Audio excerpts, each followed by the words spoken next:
नमस्कार, प्रणाम, good morning. Thank you so much for joining us this morning. मैं हूं आपके साथ रचना सिंह और आप देख रहे हैं हमारा मॉर्निंग लाइव शो बिहार बिहान।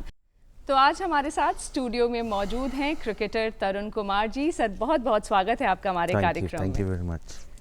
सर, जैसा कि अभी वीडियो क्लिप के माध्यम से हम आपके बारे में जान रहे थे और जैसा कि मैंने कहा कि आपने एक लेगेसी की शुरुआत की है बिहार में जब क्रिकेट की बात होती है, तो यहाँ आपको रोक करके थोड़ा सा ये ज़रूर हम समझना चाहेंगे कि जिस दौर में आपने क्रिकेट खेलना शुरू किया, उस दौर में खेल को लेकर के कोई मोटिवेशन नहीं था लोगों में और खेल को लेकर के किसी तरीके का विजन नहीं था। ख़ास करके अगर मैं बिहार की बात करूँ तो किस तरीके से आप खेल की तरफ आए और कैसे आपका झुकाव इस तरफ हुआ और कैसे आप यूपीएससी और बाकी सारी चीज़ों को डॉज करके आप क्रिकेट की तरफ आ गए?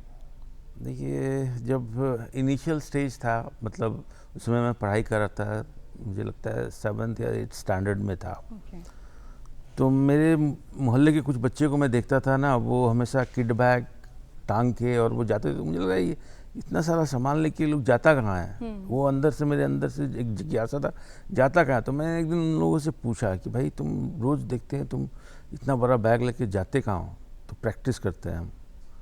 तो हम लोग तो मोहल्ले वाले प्रैक्टिस में रहते थे। वो बैग वैग से मतलब एक बैट होना चाहिए था, एक बॉल होना चाहिए था।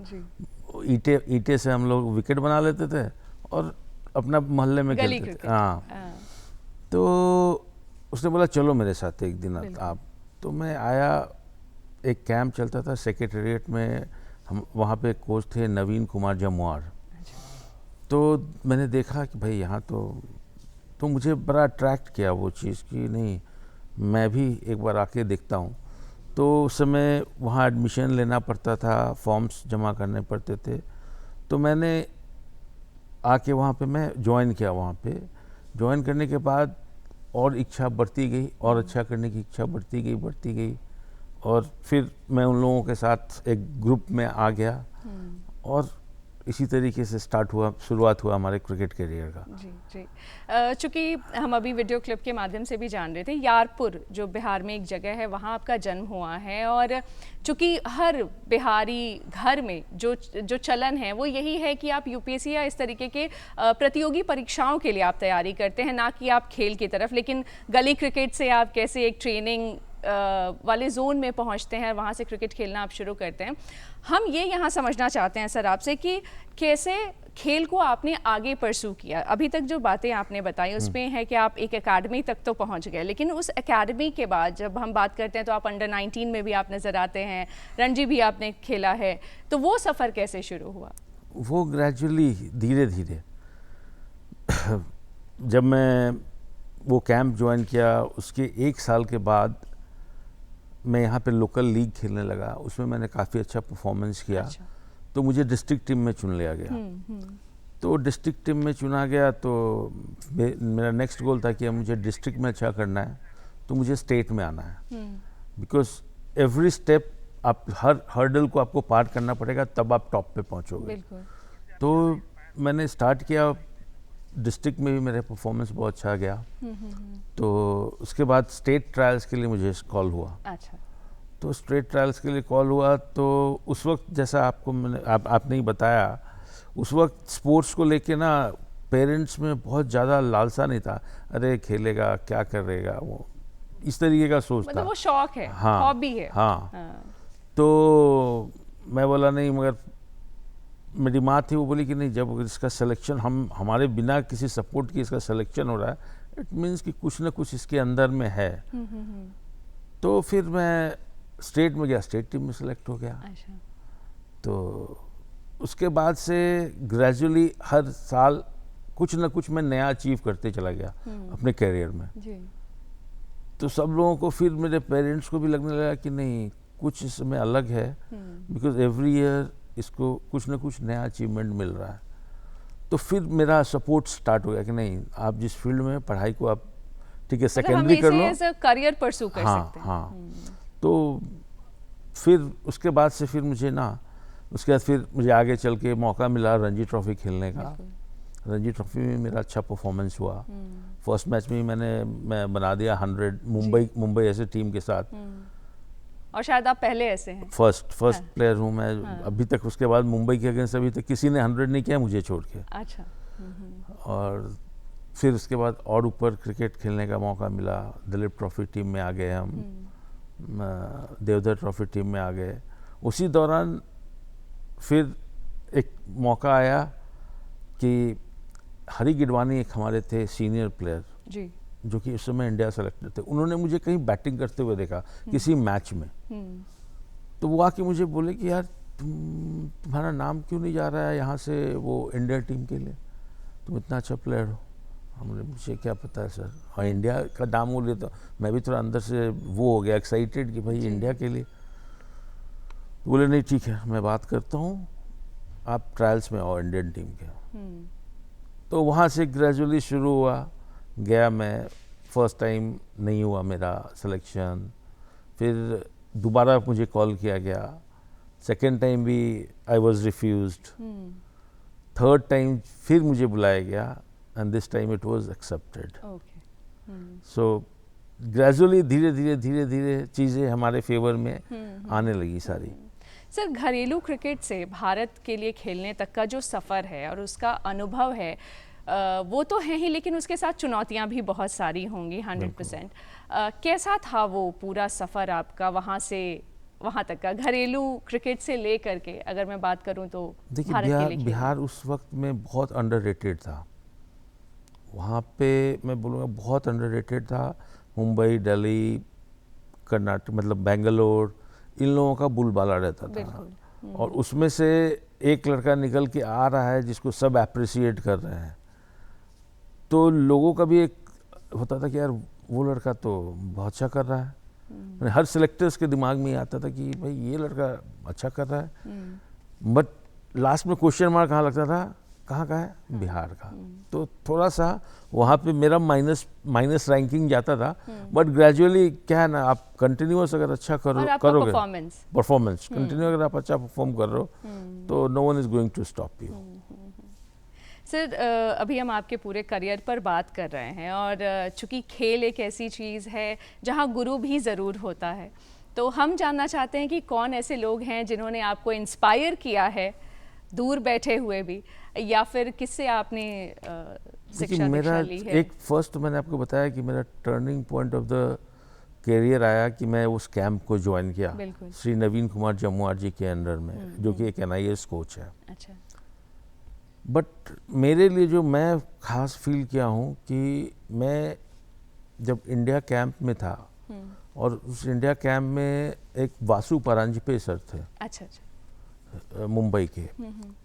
वो he was in charge of that, he was actually the coach. वो कोच थे हमारे।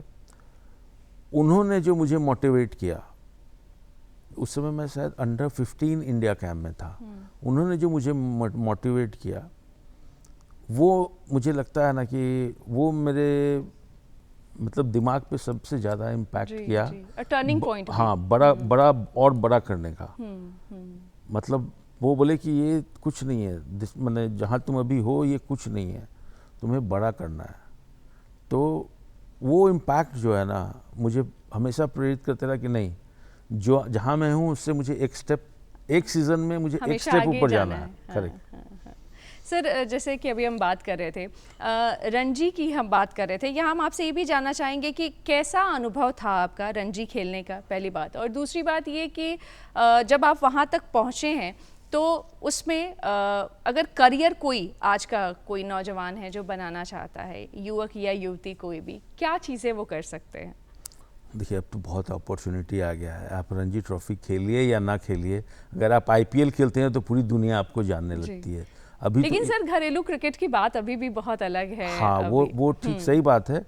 देखिए बेसिकली रणजी ट्रॉफी ही एक फर्स्ट प्लेटफॉर्म है जहाँ से आपका ग्राफ ऊपर की तरफ जाता है। तो रणजी ट्रॉफी के लिए हम तो यही बोलेंगे ना कि जो बच्चे खेल रहे हैं या जो खेलना चाहते हैं, कड़ी मेहनत करें और सही दिशा में। सबसे इम्पोर्टेंट है, बच्चे मेहनत करते हैं, दिशा सही नहीं होती है। सही दिशा में अगर वो मेहनत करें और देखें चीज़ों को, आजकल देख के चीज़ें ज़्यादा सीखी जाती है टीवी पे या ग्राउंड में, जहाँ भी है आप देख के ज़्यादा चीज़ ऑब्जर्व करते हैं। तो सही दिशा में आप प्रैक्टिस कीजिए, लगन से प्रैक्टिस कीजिए, अचीवमेंट आएगा। और जहाँ मौका मिले वहाँ परफॉर्मेंस कीजिए, बिल्कुल, बिकॉज परफॉर्मेंस ही एक वो ऐसा चीज़ चीज है है जो लोग याद रखते हैं। करेक्ट। सर, रणजी का आपका कोई अब तक का यादगार अगर कोई मैच है तो एक तो जो आपने मुंबई के साथ जो कहा कि वो तो है ही, उसके अलावा कोई ऐसा मैच है? मैचेस तो बहुत सारे हैं रणजी ट्रॉफी में, मगर यादगार पल वही है जो मुंबई वाला मैच था मेरा। जी जी जी। जिसमें कि मतलब एक तरफ से सारे लोग आउट होते जा रहे थे, बहुत अच्छे, इवन सबा भैया भी थे उस टीम में, सबा करीमी कैप्टन थे। अच्छा। सारे लोग एक तरफ से आउट होते जा रहे थे और मैं एक तरफ खड़ा होकर सब चीज़ देख रहा था। मैं कुछ 50-60 रन पे बैटिंग कर रहा था और 8 आउट हो चुके थे। जी जी। तो मुझे लगा कि अब ऑप्शन नहीं है, 2 आउट होने में, 8 हो गए तो 2 और होने में कितना लगेगा। मैं बोला मैं चांस लेता हूँ, कहीं मेरा 100 हो जाए। और मैंने सही चांस लिया और मैं 100वां रन पूरा किया। अगले बॉल पे दोनों के दोनों आउट हो गए। तो वो एक क्षण था जब मुझे बड़ा अप्रिसिएशन मिला लोगों से कि भाई सारे लोग एक तरफ से, इतने बड़े बड़े प्लेयर्स थे, सब आउट हो गए, तुमको तो आउट ही नहीं कर पाया मुंबई। तो वो एक बहुत अद्भुत क्षण था मेरे लिए। सर, हम खेल की बात करते हैं तो हमेशा हम टीम स्पिरिट की बात करते हैं। आप जब भी जिस टीम के साथ खेलें, कैसा अनुभव रहा है? क्या दोस्त हैं आपके जो क्रिकेट की दुनिया के, आपके कोई दोस्त यार हैं जिनके बारे में आप हमें बताना चाहें? मैं जितना भी सीरीज़ खेला, इंडिया के लिए मैं 5 सीरीज़ खेला हूँ। अच्छा। 5 सीरीज में मेरा रूम पार्टनर वीवीएस लक्ष्मण हुआ करता था। अरे वाह। हम लोग में एक अच्छा, इतना अच्छा कोऑर्डिनेशन था दोनों में ना, कि हम लोग एक दूसरे को परफॉर्मेंस के, सिर्फ और कुछ नहीं, क्रिकेट फील्ड में और बाहर में हम लोग कभी डिस्कस करते थे ना, तो परफॉर्मेंस इन्हांसमेंट का डिस्कस करते थे, परफॉर्मेंस और कैसे इन्हांस करे।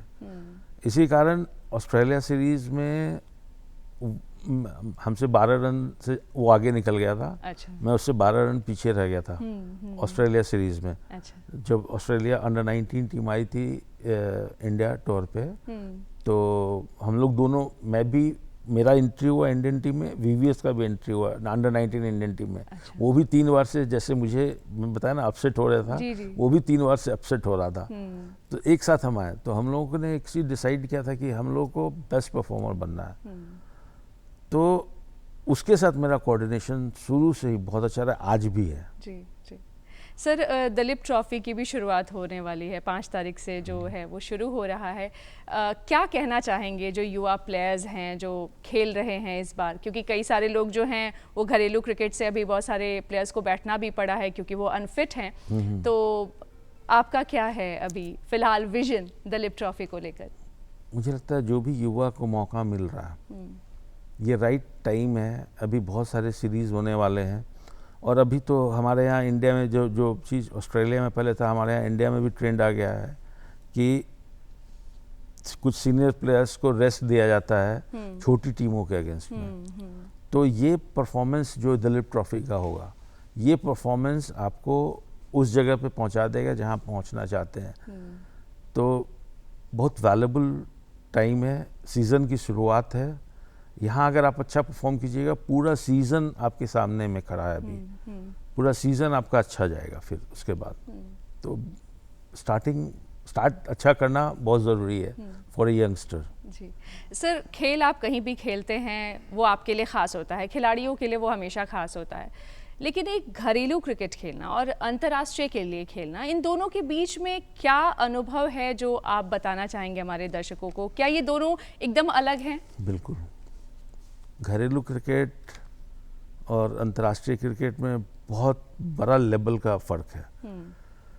घरेलू क्रिकेट क्या है कि आप लोगों को जान रहे हैं। अच्छा। जितने भी प्लेयर्स आपके कॉन्टेम्प्रेरी है वही खेल रहे हैं अगेंस्ट टीम में भी, तो आप चीज़ों को जान रहे हैं, आप उनके स्ट्रेंथ को जान रहे हैं, हर चीज़ को जान रहे हैं। कई बार हम प्रेडिक्ट भी कर लेते हैं। हाँ। तो चीज़ें आसान हो जाती है आपके लिए। इंटरनेशनल क्रिकेट में ये नहीं है, वहाँ सिचुएशन अलग है, टीम्स अलग हैं, नए प्लेयर्स हैं जिनको आप नहीं देखे हैं कभी भी, उनको आपको फेस करना है। तो वो पूरा चीज़ और वहाँ का ग्लैमर, सबसे इम्पॉर्टेंट चीज़ है ग्लैमर, वो अलग हो जाता है।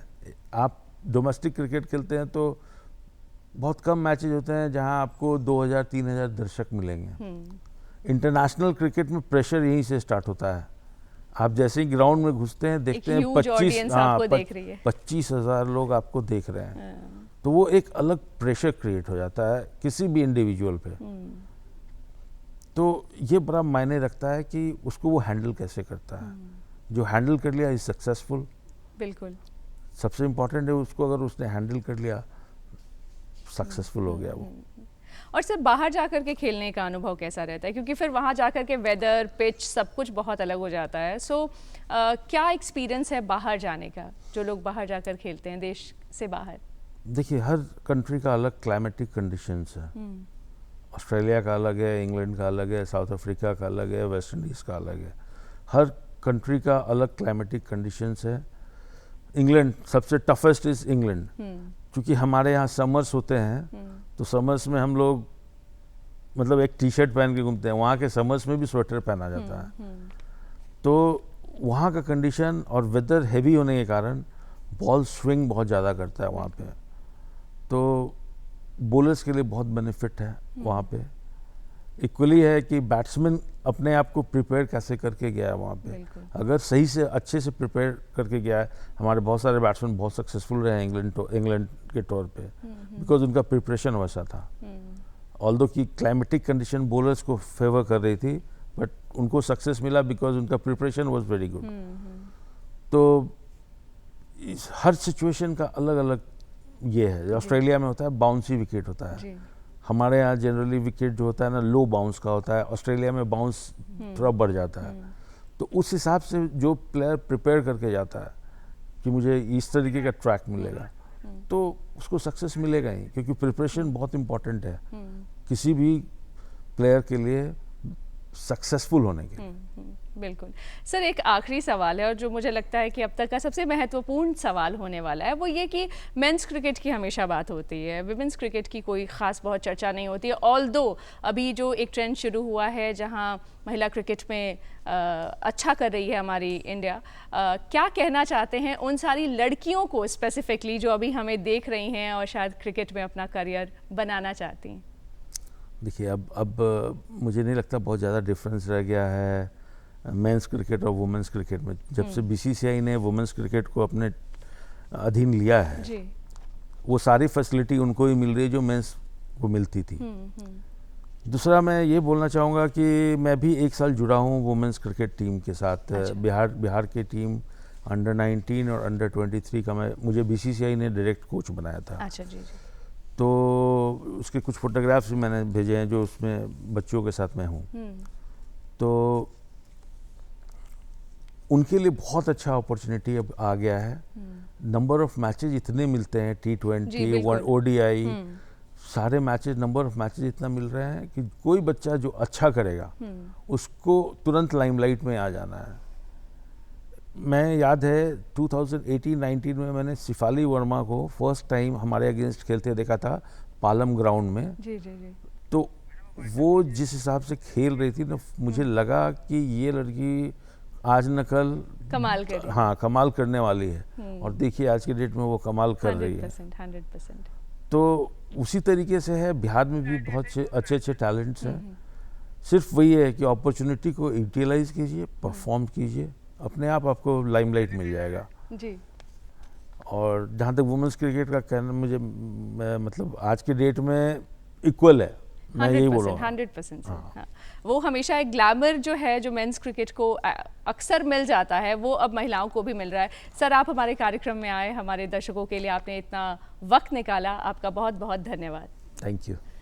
कि ये जो मुलाकात हमने आपकी करवाई है अलग अलग लोगों से, वो हम आगे भी करवाते रहेंगे। तो इसके लिए आपको हमारे साथ जुड़े रहना पड़ेगा। अगली सुबह हमारा फिर से इंतज़ार करना होगा। हमारे जाने का वक्त आ गया है, लेकिन जाने से पहले अगर आपके दिल दिमाग में कोई बात आ रही है, कोई सुझाव आप हमें देना चाहते हैं, कुछ शेयर करना चाहते हैं हमारे साथ, तो आप हमें ईमेल कर सकते हैं। हमारा ईमेल ID नोट कर लीजिए, director@ddkpatna@gmail.com।